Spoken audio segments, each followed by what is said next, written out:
થેલા રે 3 મહિના વેસવા હવે તો ખલેલા રે એક નહીં બે નહીં લાવ્યો 3 થેલા રે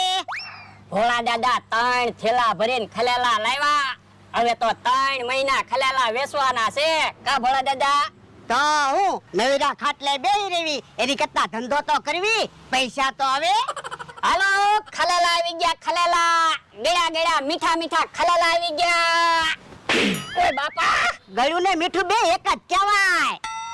કાઈ ગળ્યું ને મીઠું બે એક નો કહેવાય હો ગળ્યું એ ગળ્યું કહેવાય અને મીઠું એ હારું કહેવાય એટલે એ તમે હાંજે રીંગણાનું શાક ખાતા થા તો તમે મને શું કીધું હતું શાક બહુ મીઠું બન્યું એમ તો રીંગણાનું શાક ગળ્યું હતું ના ના તો તમે એમ હું કામ બોલ્યા થા શાક બહુ મીઠું બન્યું શાક હારું હતું એટલે તો હારું હોય ને એને મીઠું કહેવાય અને ગળ્યું હોય